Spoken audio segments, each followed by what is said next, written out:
안녕하십니까? 우리 사랑하는 동탄에 사는 성도 여러분, 참으로 행복한 안식일이 또 찾아왔습니다. 오늘 이 안식일 날 드리는 예배를 통해서 우리가 더욱더 하나님께 나아가고 하나님께 영광 돌릴 수 있는 귀중한 예배의 시간 되길 간절히 바랍니다. 오늘 설교 제목은 정말 사랑하시나요? 라는 제목을 통해서 하나님의 말씀을 함께 나눠보고자 합니다. 하나님의 말씀 마태복음 19장 1절에서 6절 말씀입니다. 흰색 글씨는 제가, 노란색 글씨는 우리 성도님들께서 함께 봉독해 주시면 감사하겠습니다. 예수께서 이 말씀을 마치시고 갈릴리를 떠나 요단강 건너 유대 지경에 이르시니 큰 무리가 따르거늘 예수께서 거기서 그들의 병을 고치시더라.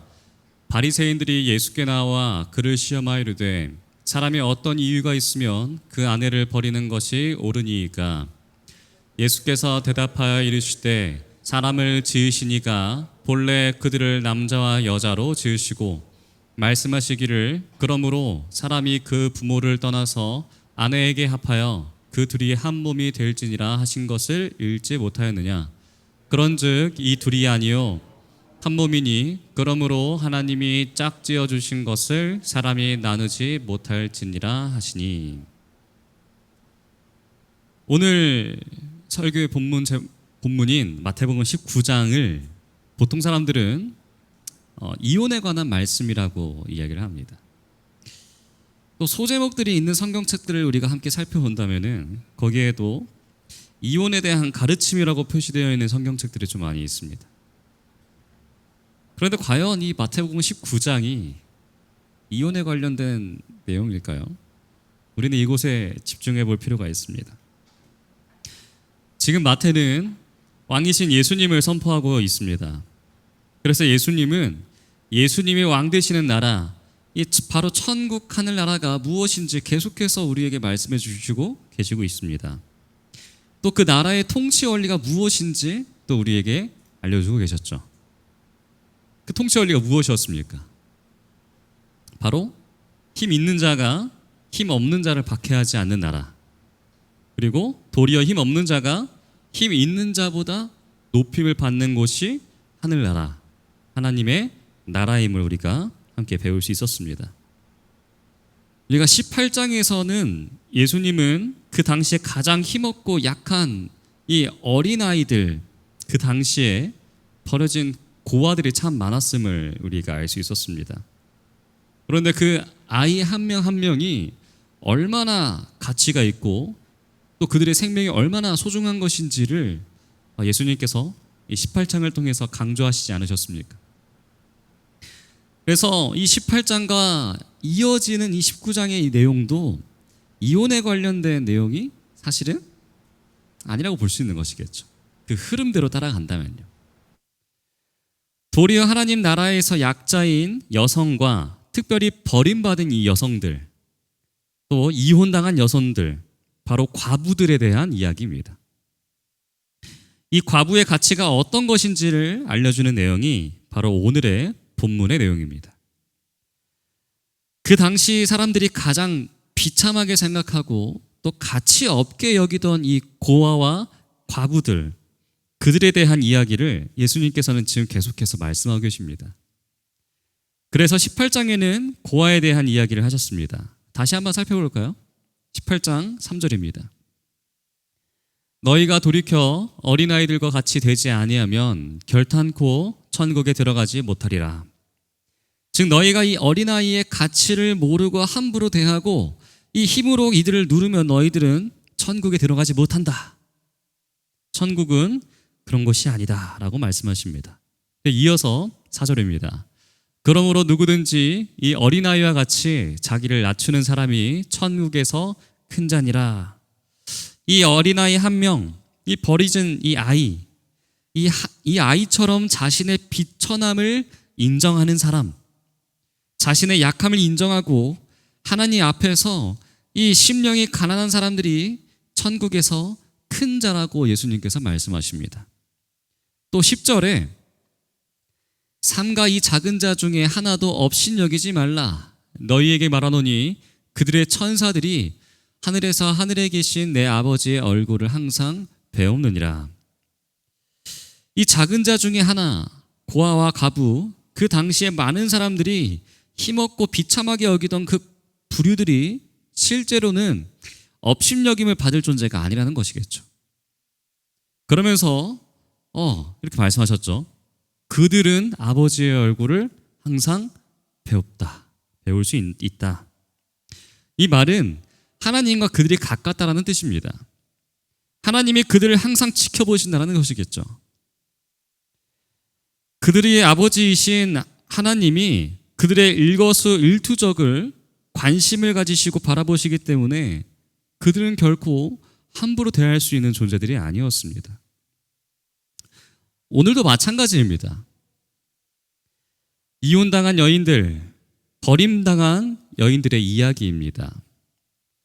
오늘날 이혼에 관련된 내용은 사실상 설교에서 이야기하기가 참 조심스러운 부분들이 있습니다. 왜냐하면 이혼한 가정들이 너무나 많기 때문에 그래요. 2024년도 3월 통계청 자료입니다. 아직 24년이 다 지나지 않았기 때문에 23년도의 통계를 비교한 내용들입니다. 보시면은 23년도 우리나라 혼인 건수는 19만 4천 건으로 전년 대비 2천 건 1% 증가했습니다. 그런데 23년 이혼 건수는 9만 2천 건으로 전년 대비 0.9% 800건 정도가 감소했다고 합니다.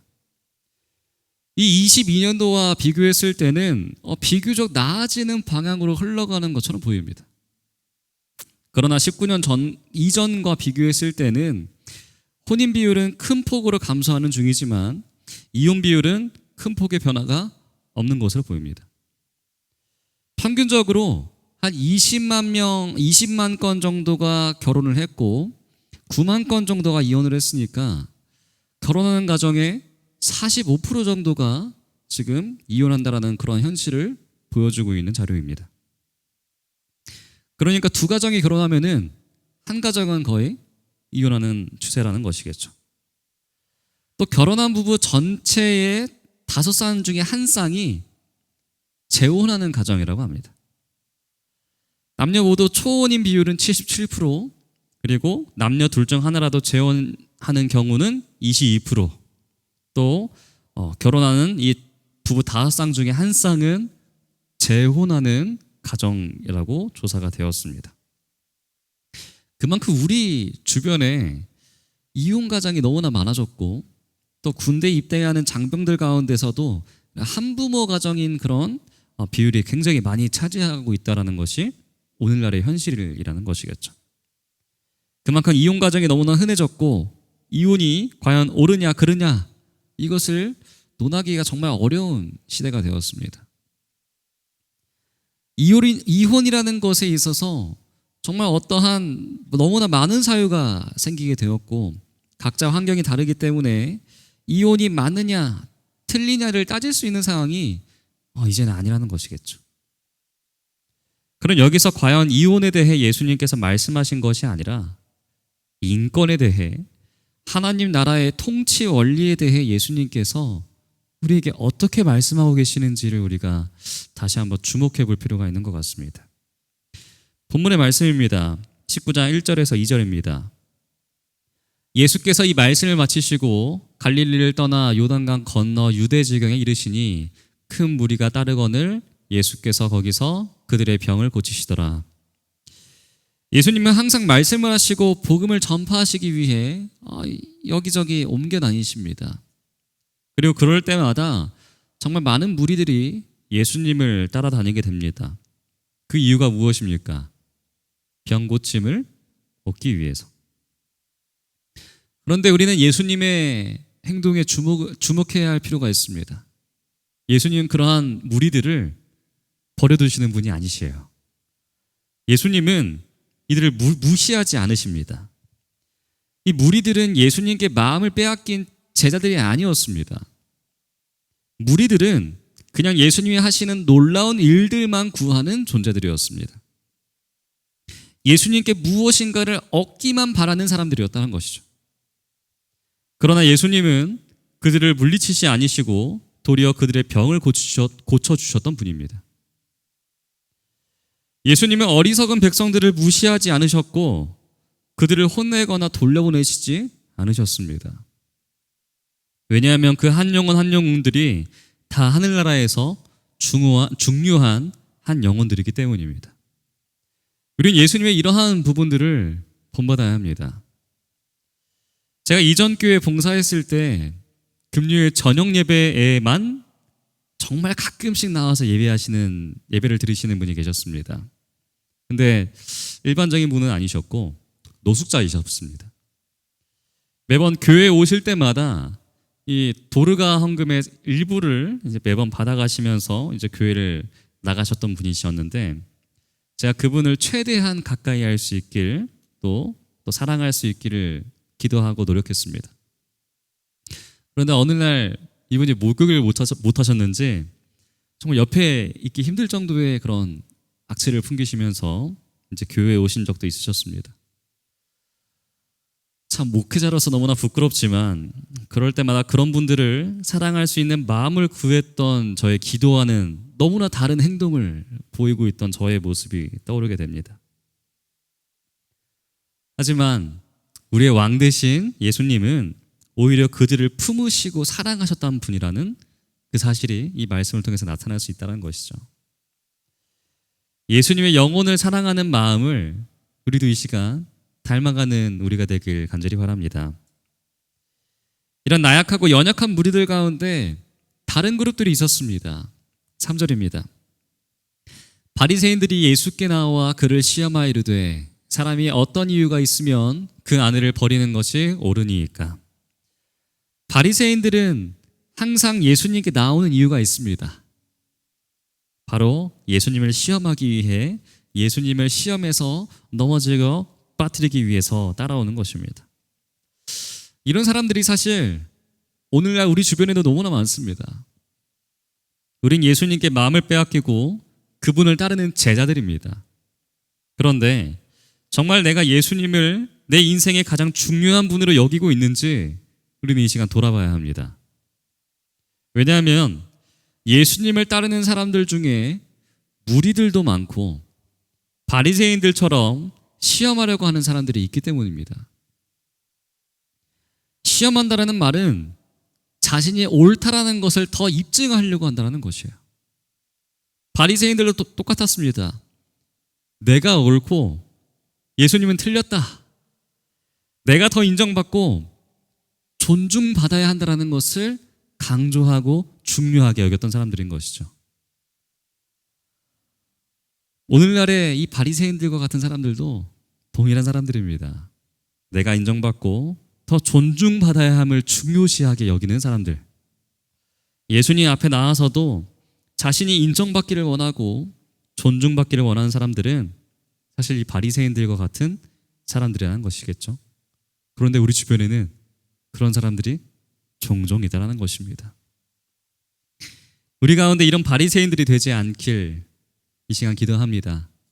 우리들의 신앙을 다시 한번 되돌아보고 내가 예수님을 따르는 사람들 중에 어떠한 무리에 속해 있는지 다시 한번 되돌아보는 우리가 되길 바랍니다. 그런데 이 바리새인들이 질문을 합니다.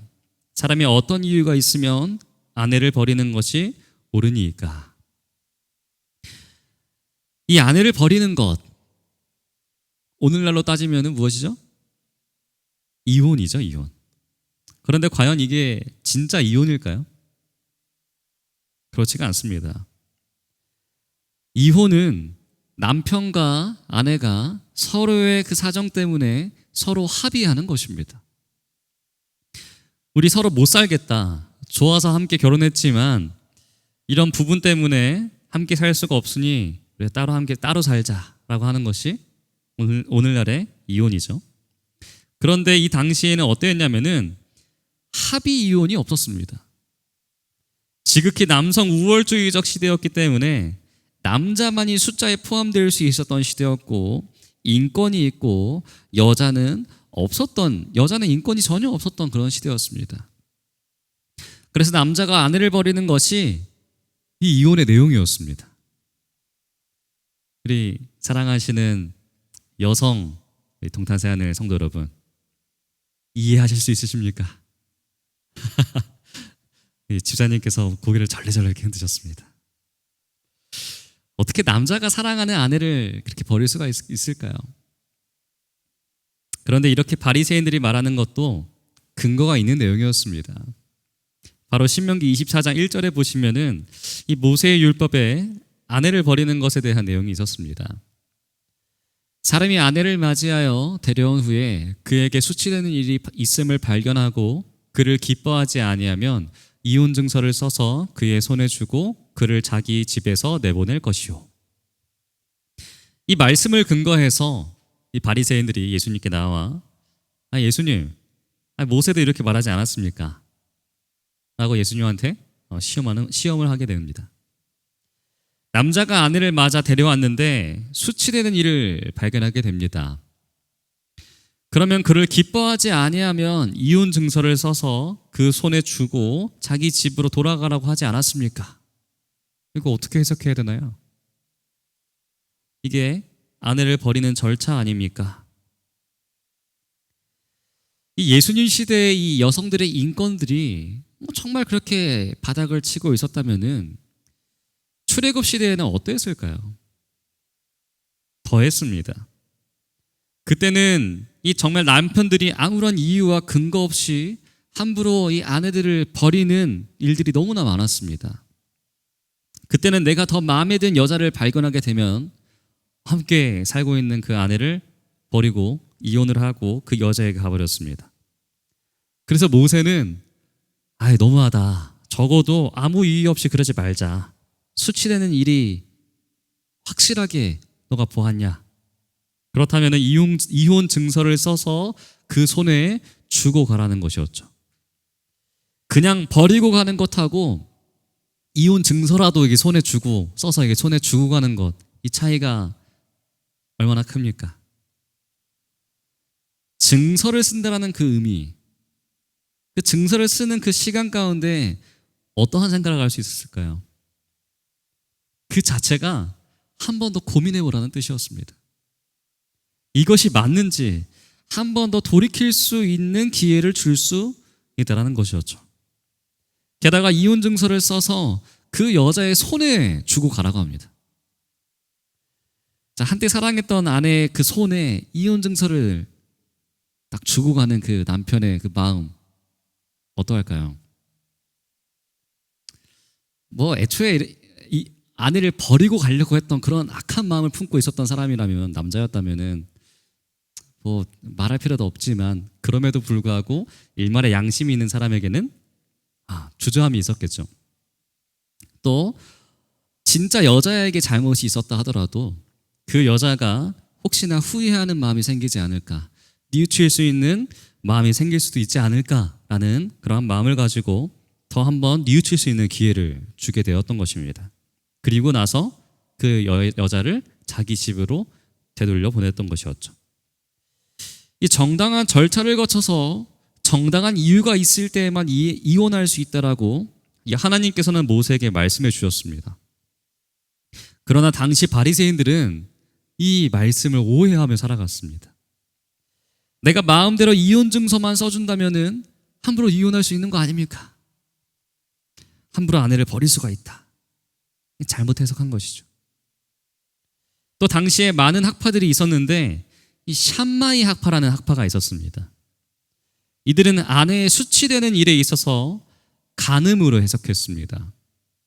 그래서 아내가 간음했을 경우에는 남편이 이혼 증서를 써서 이혼할 수 있다라고 이들은 생각했죠.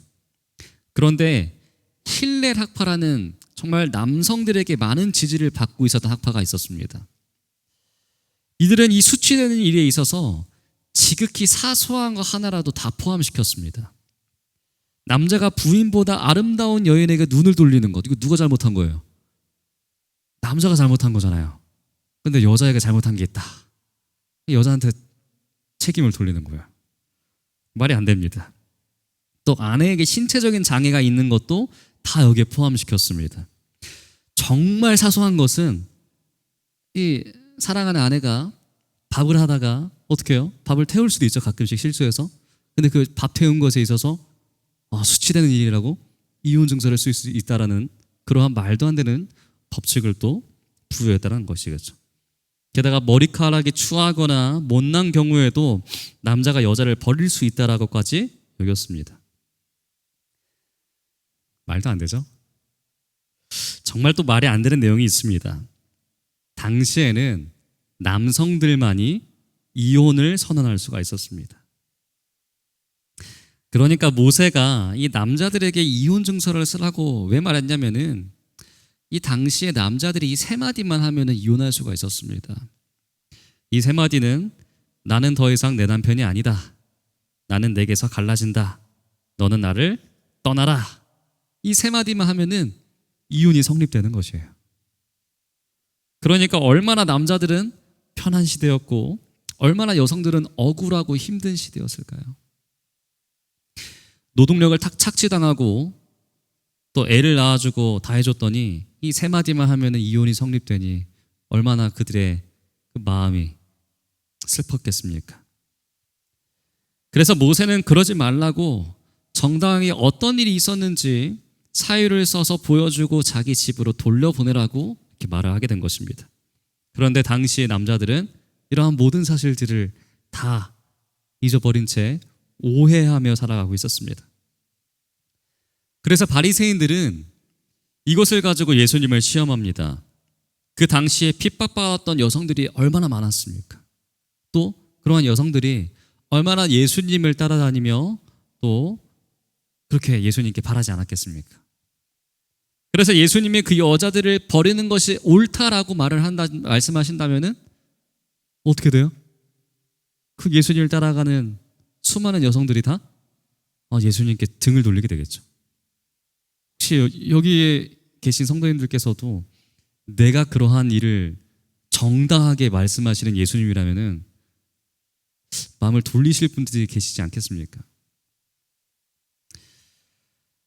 또 만약에 예수님께서 그것이 옳지 않다라고 말씀하신다면은 다른 문제가 한 가지가 있었습니다. 그 당시 집권자인 헤롯이 동생의 아내를 빼앗아 결혼하려고 이혼을 했습니다. 그 이혼에 대한 정당성을 예수님께서 그 질문에 대해 거부하신다라면은 가질 수밖에 없는 정말 위험한 순간이었던 것이죠. 우리가 잘 아는 것처럼 침례 요한도 어떻게 됐습니까? 헤롯에 대한 그 악행에 대해 지적했다가 잡혀 죽게 되었습니다. 만약에 예수님이 아내를 버리는 것이 옳지 않다라고 하신다면은 헤롯의 일로 예수님을 죽이려고 시험하는 바리새인들의 모습이었다는 것이죠. 그런데 이 일에 대해 예수님은 함부로 아내를 버리는 것에 대해 옳다, 그르다라고 말씀하시는 것이 아니라 원리와 원칙에 대해 말씀하십니다. 바로 하나님 나라의 통치의 원리입니다. 4절입니다. 예수께서 대답하여 이르시되 사람을 지으신 이가 본래 그들을 남자와 여자로 지으시고, 예수님은 이 문제에 대한 해답을 창세기에서 찾으십니다. 창세기, 하나님께서 세상을 창조하신 내용입니다. 그런데 그 내용은 사실 1장과 2장에서 끝나게 됩니다. 3장은 가정의 창조입니다. 하나님께서 남자와 여자를 지으시고 그대로 가정을 만드십니다. 그리고 그 가정이 아이를 낳고 그 아이들이 서로 싸우다가 하나님의 뜻대로 계속 대가 이어지다가 하나님의 나라를 만들어가는 이야기가 이 창세기입니다.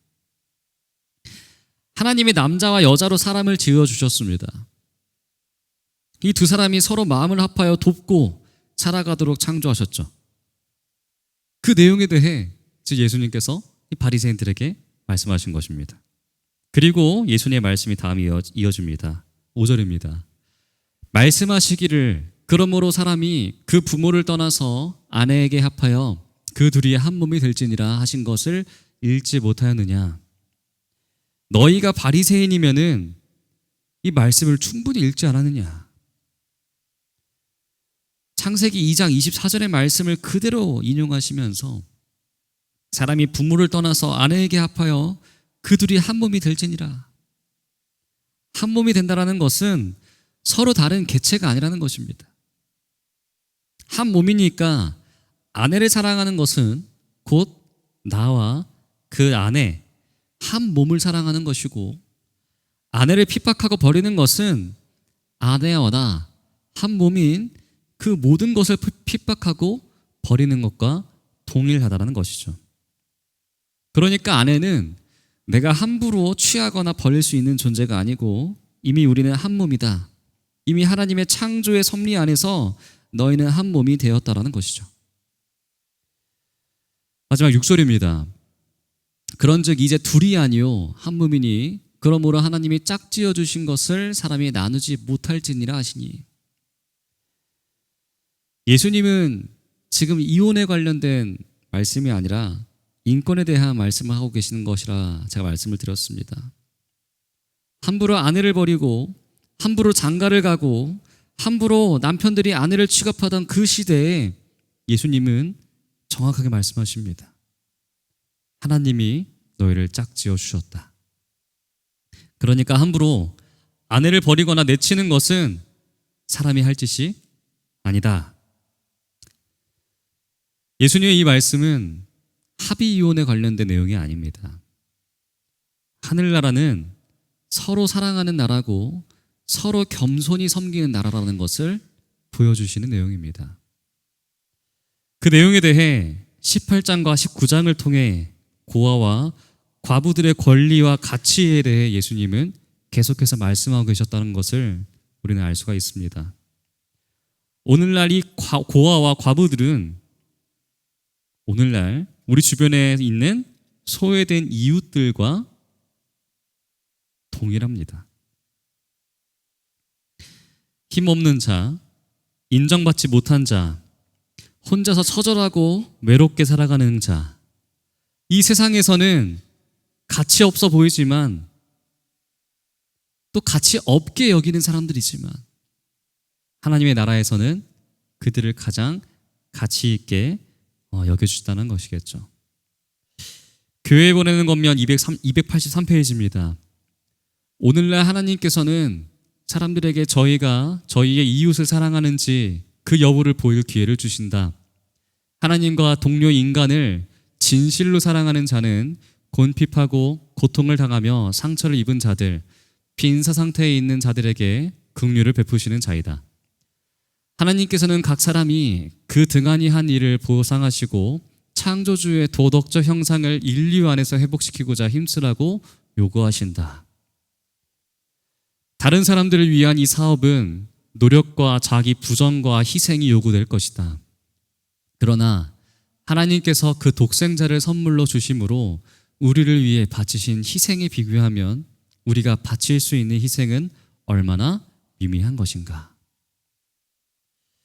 예수님께서는 우리에게 가장 단순한 방법으로 영생을 기업으로 받을 수 있는 조건들을 분명하게 말씀해 주셨습니다. 이 당시에 아내를 버렸던 그 남편들, 자신들이 그토록 사랑했던 그 여인들을 어떻게 버릴 수가 있었을까요? 그 마음속에는 그들이 정말 사소한 것 하나라도 감사할 수 있는 마음이 없었던 것 같습니다. 지난 6월 강릉에서 진행되었던 장막부흥회 다락 여름 가족 캠프가 떠오릅니다. 그 중에서 참 반응이 좋았던 프로그램이 하나가 있었습니다. 웃음과 감동이 넘쳤던 프로그램이라고 평을 받았던 것이었습니다. 바로 부부 세미나입니다.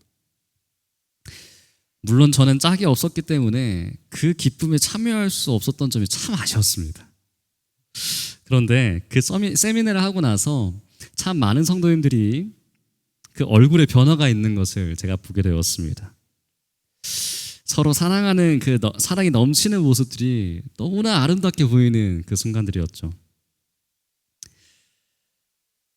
왜 평상시에 우리는 항상 이러한 표정을 짓지 못하고 살아가는 것일까요? 왜 우리는 항상 서로를 이렇게 같이 사랑하는 부부이잖아요. 근데 왜 항상 이렇게 사랑하지 못하며 살아가는 것일까요?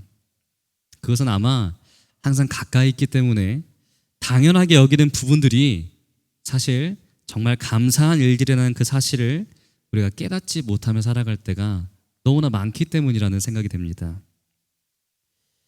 오늘부터 추석 연휴가 시작되었습니다.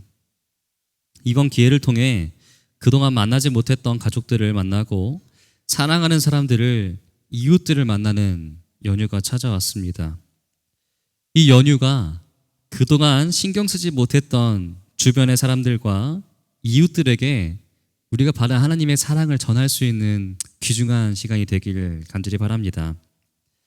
전하지 못했던 사랑의 메시지를 사랑하는 가족들에게 전하는 그러한 추석, 또 교회에 소외된 분들에게도 사랑을 전하는 추석, 또 병상 중에 고통당하는 분들에게 치유의 기도를 드릴 수 있는 그러한 추석, 더 많은 이들에게 하나님의 사랑을 전하는 추석이 되길 이 시간 간절히 기도합니다.